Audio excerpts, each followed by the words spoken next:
The Essential Graphics panel is a potent feature of After Effects, and it's not just for making Premiere templates. Today, we're going to be creating this animated user interface harnessing the power of Essential Graphics. So I can create one composition, duplicate it out, and create some really advanced controls to modify each instance and make them unique. My hope is that you can learn some valuable skills to make your animations more sophisticated and make your time more productive. So I've created a basic UI bar graphic that you can download if you want to follow along, and it may be helpful if you download the free anti-static toolbox as well. Those links are in the description. Okay, enough chit chat, let's get started. All right, so here in After Effects, I'm going to import this interface module and make sure we check composition and retain layer sizes. Now the first thing I want to do is create a bar chart here. 4 different bar lines that are going to bounce around. So I'm just going to double click on the rectangle tool and set the size of this to 100 by 5. All right, and then let's open up the rectangle properties, the transform, and the path. And then if we just option or alt click on the anchor point, we're going to drag that up to the size here and then type divided by -2. Now, so this way our bar will grow from the left side. All right, so we can just grab this and just move it up in place. All right, and let's go ahead and call this bar 1. All right, and then we want to add a basic wiggle expression to make this bar length change over time. So I'm going to add an expression to the size, and we're going to start off by typing open bracket value, open bracket 0, comma, value, open bracket 1. Right at the top, we're going to create a new variable. So we're going to type var w equals wiggle 2, comma, 100. Put a semicolon at the end of that line. So this is going to create a value, w, which will change 100 pixels 2 times per second. And then so what we want to do is add that wiggle to our base x value. So right here after this second bracket, I'm going to type plus w, and then we need to make sure we put a bracket 0 bracket. Because we're creating a wiggle variable on a 2-dimensional array, our wiggle is also going to be 2-dimensional. So we want to make sure value 0 has w0 added to it. All right, so now if we look at it, we can see that this bar is growing or shrinking up to 100 pixels twice per second.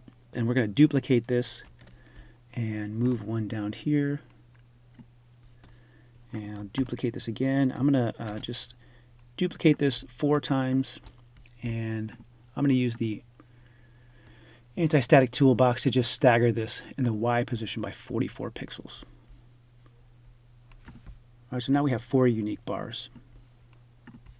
All right, next step, let's come over to the other side here, and we're going to add a new text element. And just type out 3 zeros, and we'll make this text right aligned, and it's going to be kind of like this font, and make it a little smaller. And I might change the color to green. All right, I'm going to put this over here. Now what we want is for this value to reflect the size of this bar.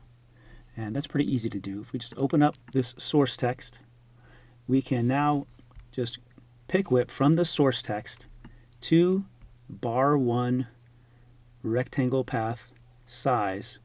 But we don't want just the size, we want the X size in particular. So let's move it on over here, select that value, and then it's going to input it into our text layer. Now I obviously don't want this whole number in here, so if we open up this expression, we can add to the end of this, just write .toFixed, and then maybe I'll put 2 in there. That is going to truncate this to 2 decimal places. Right? You can put this to 0 if you want it to go to 0 decimal places, and it'll just be a whole number. But I think I'll leave it at 2 for now, just give it a little variety. Okay, good. Now let's name this bar text 1, and I'm going to duplicate this 3 times. And then again, I'm just going to stagger these in the Y position. And then we obviously don't want all these values to be the same. We want each of these numbers to read the value of the bar that it is representing. So I'll just select these ones and tap EE to open up the expressions. And here with bar text 2, we want this to look at bar 2. Bar text 3 should look at 3. And this one should be 4. Now they're all going to be unique and looking at the exact value of these bars. Okay, good. Now, while we're here, I'm just going to go ahead and get another one of these bars. I'm going to take this bar 1 and I'm going to duplicate this one more time. And I'm just going to move it over here to our main section. And I'm just going to place this up in the top left corner and make it a little bit taller. And I'll maybe pull this up to the top of our stack and call this main bar. So that one's going to bounce around as well. All right, so we have one basic module with some just basic animation on it. Let's go ahead and create a new composition. This is going to be our final comp. I'm going to call this interface. And we'll make it 1920 by 1080. And then we're just going to drag one of our modules in here. And let me just scale it down a little bit. Now, we know, obviously, if we wanted to have more than one of these, we could just duplicate it and drag it down. But then, of course, they're going to be exactly the same. Now, we could come into our project panel and duplicate this interface module and then make changes to that and bring it in. And that would certainly work. But it is, in the long run, really going to make trying things out and experimenting so much more difficult. So instead, what we're going to do is use the Essential Graphics panel to create some properties on each of these interface modules that we can change, that each one will be unique. All right, so let's go back into our module here. And I'm going to create a new null and call this controls. And then let's add a slider control. And we're just going to call this ID. Now if we open up our Essential Graphics panel, just open this up a little bit. Let's make sure that the primary composition that you selected is the composition that we're looking at right now, interface module. And then in order to add things to this, you have to pull them in from the timeline. So I'm going to open up the effects of this control and find this ID, and I want to get the slider value. I can't drag this ID in here for some reason. I've got to drag the slider. Now our ID is added to our Essential Graphics panel. If we go back into our interface, we can see that there's now been an Essential Properties added to each of our compositions. And if you twirl that down, you'll see the ID there. Now, this doesn't do anything yet, but we can do a whole lot of customization with just this one essential property. Let's take a look and I'll show you what I mean. All right, in our module, let's look at each one of these bars, and we're going to just add a little bit of something to the expression. So I'm just going to open up this size expression, and we're going to add a line here at the top. It's going to be seed random. And what we want to do is, if we select our control layer, while this expression is still open, now our effects panel will pop up for that control layer that we have selected. Then I can just click back into this expression and go in between these two parentheses, and I'll just pick whip from that to our ID. And then I'm going to add a comma and write false. Close that with a semicolon. And then right before our comma, we're going to add times index. So now what we have is a random seed that is generated by this ID number and the layer index. All right, so I want to update this expression on all our bar charts here. I'm just going to paste it into this one, here and here, as well as our main bar, because that's using the same expression. And you see something weird happened, and that's because right now our ID is set to 0. We'll just bump this up to 1. Any non-zero number will work just fine. All right, now if we go back to our interface and open up our essential properties, we can just change this ID to be a unique number. So that one's going to be 2, this one can be 3. And now all of our chart data is going to be unique. right? You notice that our main bar is also unique because all of these are based on a unique random number that is generated using this ID. In fact, I'm just going to click in here, right, and type index so that each of these is just going to automatically grab the layer stacking order and set that as the ID. All right, so now that we have this unique ID, we can do all kinds of things with it. All right, so let's just add some more text here. I'm going to type out some numbers and change this font and make it a little bigger. Change this one to white. And I'm going to set that over here. We can just focus in on this section for a minute here. Now what I want to do is open up one of my bars here. Type EE to get up the expression. And let's grab this random seed line, because we're going to be using this over and over again to make sure that every value that we have is going to be random. All right, so let's just come up here to this new number we created, open up the text, and on this source text we'll write an expression, just paste in that random seed, and then we can just add a random number. So we'll type random, and this number I want to be between 100 and 300. So I can just type in here two figures, 100, 300. And it'll pick a random number between those two values. And then of course at the end we're going to write 2 fixed 0 in order to round it. And on this one I'm going to add a little bit of a suffix. So let's just put plus, and then I can put a string in here of anything else that I want to add to the end of this number. In this case I just want a percentage sign. So each module will have a unique percentage between 100 and 300. All right, let's duplicate this layer and bring it over here. We're going to change this to a different value. Maybe I want this one to be between 2,000 and 3,000. And I'm going to add a different suffix here of just some letters. Now, some of these numbers I might want to animate a little bit. And so instead of setting the seed random to true, let's set it to false. But I don't want it to change every single frame. So we'll just add another line at the top here, which is going to be posterized time. And set it to the times per second that you want it to change. So we'll set it to 2, and it's just going to bounce around a little bit. All right, now here I've gone ahead and filled out the rest of this information. Just put some random numbers up here, here, and on the bottom, as well as all along the right side here under this chart. Using that same method, just setting the random seed and then choosing a random number and adding some suffixes and prefixes to make it a little more interesting. Now one other thing I want to do, I want to turn this UTC into a time code. So I'm going to open up this one.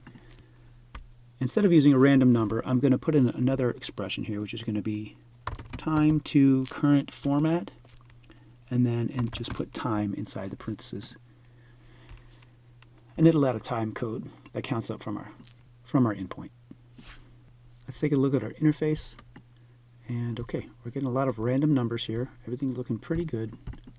Now one thing we need to do is change this title in here. We're going to have to do a slightly different method here. So let's just create a new text layer. I'll just go ahead and write in here communications. Just so we can get this positioned. Drag it over here to the left. And then we can scroll down, and we're just going to turn off that headline. And we just delete that layer, in fact. We don't need that. And now in our text layer that we just created, what we need to do here is create an array. So let's open up our source text and write a new expression. And here we're going to create a new variable. This is pretty simple. It's just var, we'll call it a, and then write equals, and then open and close brackets. And inside those brackets, we just write a comma separated list of values. So our first one is going to be communications, then we'll write a comma. Next one is engineering, then navigation, habitat, and security. These are really just some random words that could serve as department heads that are being listed in our data board here. All right, so now that we have our array defined, we just need to select one of those. And we're going to do that based on our index. So we'll type A, open close brackets, and then whatever number we put in here, we'll select that numbered value. Keeping in mind that arrays are almost always 0 based. So if I put 0 in here, it's going to select the first one, which is communications. The second one will be 1, and so on. But instead of a number, what we want to do is go find our controls layer again. We'll scroll back up and put our cursor right in between those two brackets, and then just pick whip up to our ID.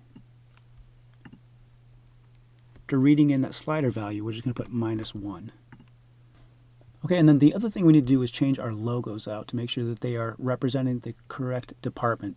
So let's go into our module here and find these logos. I'm just going to grab each of these and then pre-compose them. All right, in our logos composition, what I'm going to do is just go to the very beginning of the timeline and then hold down Option or Alt and click the close bracket. So we can shorten all those layers to just 1 frame each. And then if I just select them, and I'm going to space these out on the timeline, just stagger them by 1 frame. Now we can go back to our interface module, and we can right click on this and choose enable time remapping. And then if we can just write a quick expression on this. So I'm going to click on the stopwatch, and I'm going to find my controls layer and just pick whip up to my ID. That's a number, but this time remapping is expecting a time, so we're just going to wrap this in another function, which is frames to time. Put the parentheses at the end. And here's a situation again where we want to hit -1 at the end of that. Okay, now go back to your interface, and all those logos should be matching up properly to their headline. But what you can see is that we have 5 different copies of the exact same composition, but we're getting random data into each one of them. And we're doing it all with just one essential property that's unique for each of these. Now that's great, but the problem is, of course, when you have just random data, it doesn't really look that random. I mean, all these things kind of look the same. It's different, but the overall effect is they're about the same thing. They're doing the same thing. So what we want to do now is add a little bit more controls into our Essential Graphics panel so that we can add much more variety to the way that each of these modules look. In our interface module, let's go back in here. And the first thing I want to do is I want to adjust these bars so that each one can be a little more unique. And what that means is I'm going to have to add some more controls. So in my control layer, I'm going to add another slider control. And I'm going to just call this bar base 1. Duplicate that, and then let's change this to bar wiggle 1. And then we'll just select both of those and duplicate those 3 more times. So now we have 4 bases and 4 wiggles. Now we want to add those to our Essential Graphics panel. Open up the effects here, and I'm going to have to open up each one of these and just drag these sliders into our panel. Now we can also add a group in here to keep this a little more organized, so I'm just call this bar base and put bar base 1 in there, and 2 is going to be added to that group, 3 and 4. Now let's create another group,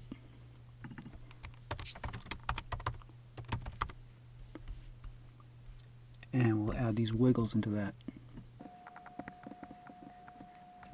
And somehow this bar wiggle got inside the bar base group. I don't want that. So I'm just going to drag that out here. There we go. All right, and then we're going to want to modify the expression just a little bit on each of these bars. So I'm going to just add 2 new variables. This will just help to keep it organized. So call this one var bb, which will be bar base.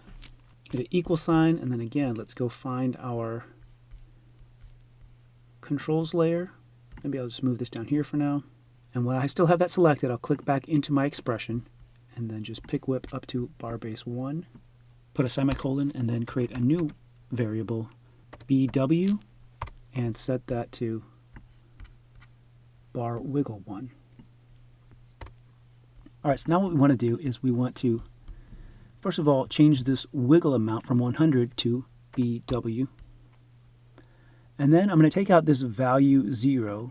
Instead of reading the value, I'm going to read in the bar base. So we're setting the width of this bar to the bar base plus the wiggle amount. And then I want to set the X size value down to 0. So it'll go all the way down. Now if we go into my controls and I just push this base up a little bit, it's going to move up. It's not going to be animated because our wiggle is still set to 0. But if I set this up a little bit, now it'll just wiggle about 21 pixels plus or minus our base size. Alright, so now that I have updated that expression, I'm just going to make sure I delete these 3 old ones, and then we're going to duplicate this first bar out again 3 times. And then we just have to make sure that we change the values in the expression to make sure they're all looking at the correct data sources in our control layer. Okay, good. Let's go back into our interface. And now if we open up our essential properties, we'll find the bar base and bar wiggle group, and we can just adjust these to make them a little more unique. Alright, so I've just added some random values into these to make them a little bit different. Now one thing you probably want to do, I notice right here, this one is going a little higher than it should. First of all, I think I want to posterize this time a little bit so it doesn't happen constantly, but maybe just twice a second. That just seems a little more natural. Like the data just takes a couple milliseconds to load.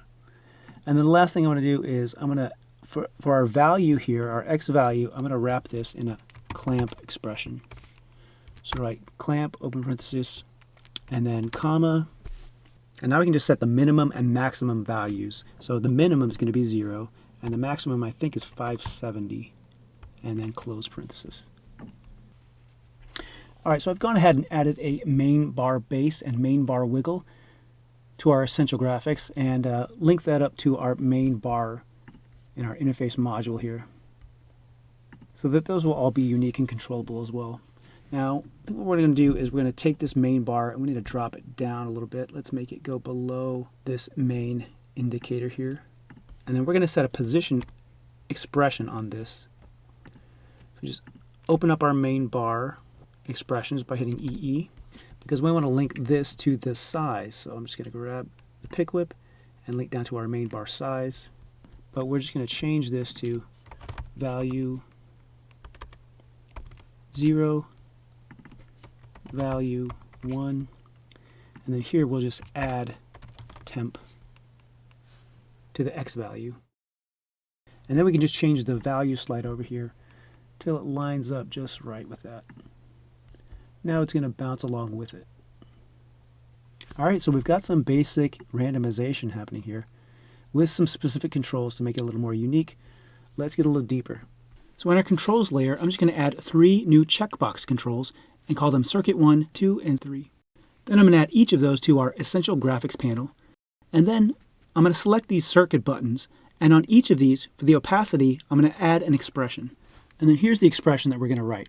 We're just going to write if, and then in between these brackets, you're just going to pick whip up to your controls layer and find that checkbox control. And then at the end of that, make sure you type .value. And what this does is just checks and see if that checkbox is checked. If it is, then it's going to set the value of our opacity to 100. Otherwise, it's going to be at 20. Now we can see these controls in our essential properties, and I can just check all these buttons on or off as I wish. All right, so now let's colorize these a little bit. Let's go into our interface module, and down here right above this structure, I'm going to create a new adjustment layer and call this color tint, and we'll add a tint effect to that. And then I'm going to hit E to open up the effects down here. If I twirl this one down, I'm going to grab this map white 2 color and drag that up to our essential graphics panel as well. Maybe I'll put it at the top. Now that's really simple for us to go back into our interface and just open up these controls, and we can just change this color.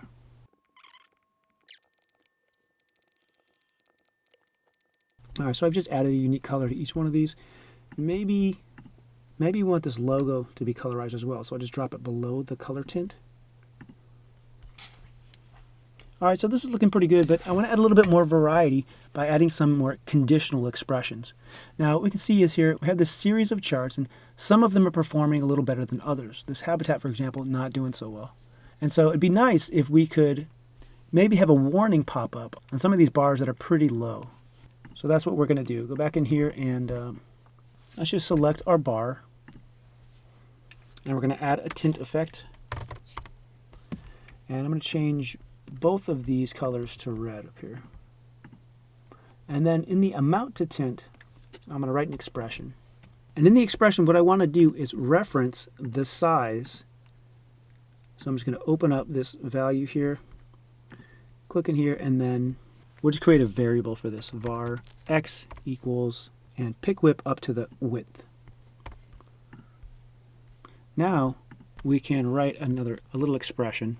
If x is less than 50, then the value should be 100, else the value should be 0. I think I want to adjust that a little bit. Let's maybe make this, if it's less than 100. So what this expression says is, if the width is less than 100, then set the opacity of this tint effect to 100, otherwise set it to 0. Now the great thing is we can just take this tint effect and copy and paste it. So I'm going to copy it. I'm going to select these other bars and paste that. All right, let's put that same tint effect on this number. And then we're just going to change this so that the x should instead be equal to the source text. So I can just pick whip up to there. All right, and then if I copy that tint effect, and I can paste it onto all of these.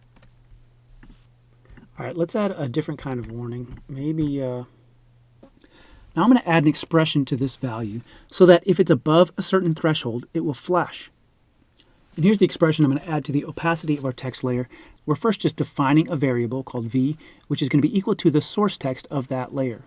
And then in this case, because I have this suffix on here that I've added this string of /100, I'm going to have to remove that before I can use the value.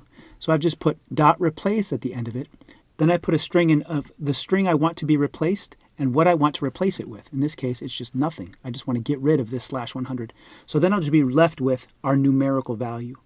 And then I just do a check to see if that value is greater than 40.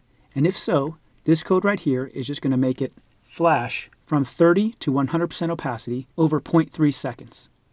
And because I put this modulo t in here, that will mean it will just keep doing it over and over again. And if that value is below 40, then it's just going to be a solid 100 opacity. All right, let's build this graph over here to the right. And so I'm just going to create a circle and make it 7 by 7. We'll move it over here. Actually, make this just a little bit smaller. And I'm going to make this a brighter green, I think. And we'll call that .1. Now, what I want to do is I'm going to duplicate out 12 dots all along these lines here. I want these dots to sort of follow along the same pattern of these bars over here. Since we've put in some custom data to each of these bars, and that would be an easy way for me to get a unique look for each of these graphs over here if we just base the Y position of each of these dots on our bar graph here. All right, so I'm going to select my first dot and I'm going to add a layer control. And we'll go ahead and set this to bar 1. Now let's open up the position, and I think I'll just separate these dimensions. All right, I'm going to change this label to orange, and let's just move this down below our bar 1. So let's set an expression on the Y position. I'm going to create a variable called W and set it equal to the width of bar 1. But now I don't actually want to look at bar 1. What instead I want to look at is the layer control of this layer. So I'm just going to take off the first part of this expression before content rectangle 1, delete that, and instead pick whip up to our layer control here. Now I just want to set the value to W. And now we can see our green dot bouncing up and down in conjunction with our bar 1 width. Now these are on two different scales. The bar 1 has a width of about 570, and this height is much shorter than that. So we want to convert one scale to the other. And the first thing we want to do is let's just turn off this expression and find out what our minimum and maximum are. All right, so at the bottom of the graph, this value, the Y position, is at about 180. And we push this up here, we can find out where the top of it is 63, 62, something like that. So now let's adjust this expression, and we'll say linear w, comma, and we'll transform 0, 570 to the scale of 180, 63. So it'll just transform one coordinate system to the other. So the higher this bar goes up, the higher this dot will go up. All right, so now let's just grab that, and we're just going to duplicate out 12 of these. 12 columns, 1 row with a gap of 50. It's perfect. Duplicate. And then I'll select that label group and just push these back over here. Now they're all bouncing the same way. Of course, that's because we need to change our layer control for some of these. So I'm going to collapse this down. And I want the first 3 to all be controlled by bar 1. But the second 3 should be controlled by bar 2. So let me just set this. And then the next 3 should be bar 3 and then bar 4. And then we'll just select all of our dots and in our utilities create a stringer object. Make sure we choose existing points and just make a line. Let's take a look at our interface. Make sure that's doing what we expect. Okay, that seems to be looking about right. And I want to probably add just a little bit of randomness to each of those points so they're not just flat lines. Let's change this string to maybe kind of a blue color. And then I think I want to create a second one. I'm just going to select a few of these dots, just skip a couple of them. I'll just create a stringer object, make sure Bezier is checked. This time we can go up and grab all these tangent points that have been created and just kind of move them in between where the other ones were. And kind of dial these down a little bit.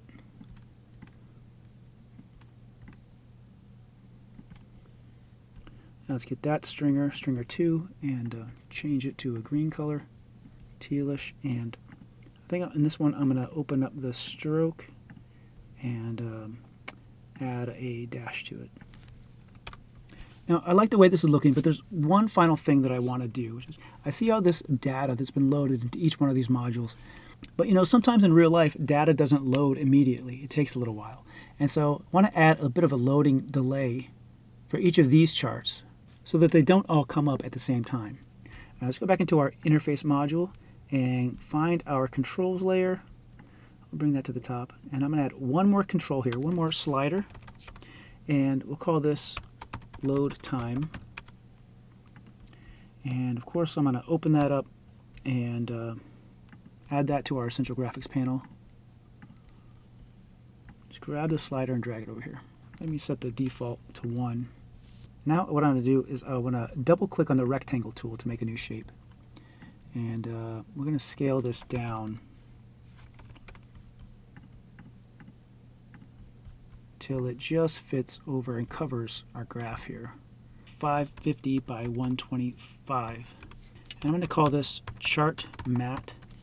And I'm going to select all of my dots and my 2 stringer objects and set the track mat on all of those, track mat to chart mat. Let's make sure we turn that chart mat visibility back on. And here again we're going to open up the transform and the scale because we want this to scale from one side. So we'll set an expression on the anchor point, pick whip to the size divided by -2, then we'll move it back over. Alright, so let's write an expression on the size. Now we're going to start out with our base values. Value bracket 0, value bracket 1. And then we're going to add to the beginning here. We're going to create a variable called LT, which will be equal to our load time.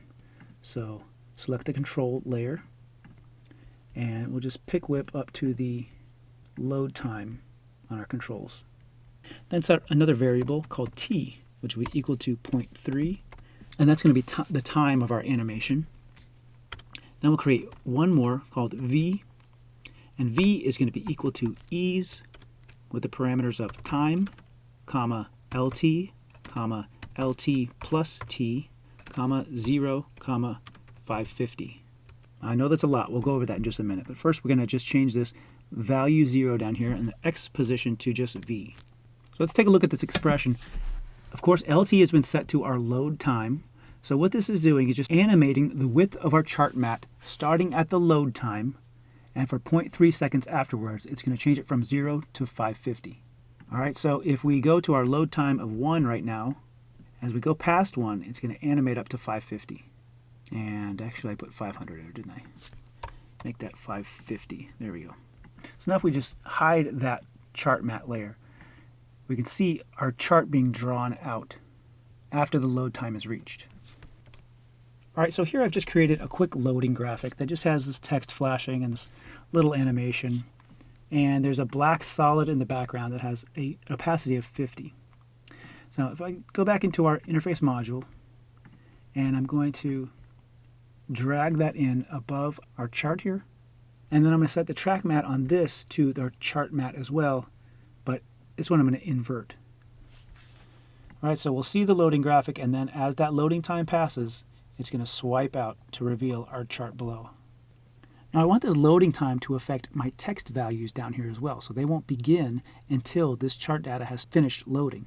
So let's just copy out this loading time variable, and then we'll go down to each of these text layers here, open up the expression, and right above the value that I'm outputting, I'm just going to paste that variable, and then I'm going to write if time is greater than LT, for the loading time, then we'll set the value to this formula that we've already defined, and if it's not greater than, then we'll set the text value to just 2 dashes. All right, so it's going to be just dashed out until it's loaded.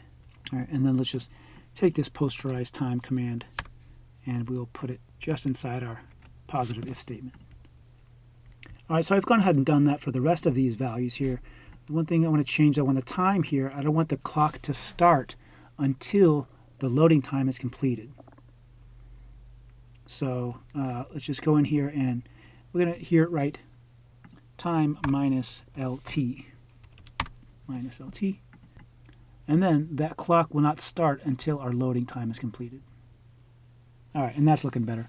All right, so I hope you understand there's a huge amount of variety that you can come up with these just by adding different essential graphics controls. So here's another example where I've created another essential graphics control. That's just a checkbox called error, and it's affecting the overall look and changing the color and Xing out the logo. It can change the status to offline, all these things just to make it a little more interesting. Now, there's plenty of tutorials all over YouTube on how to do a quick screen replacement using After Effects' inbuilt tools. And here I just shot something quickly in my garage and tracked this graphic to it. I didn't put any markers, so the tracking is not very good, but you get the idea. All right, so that is just about it for this one. I hope that you've enjoyed this tutorial and it has hopefully opened your eyes to the power of essential graphics. It's not just for Premiere. You can do all kinds of things with it in After Effects. If you just take the time to set your project up, you can make something pretty great. Thanks for watching. I'll see you next time.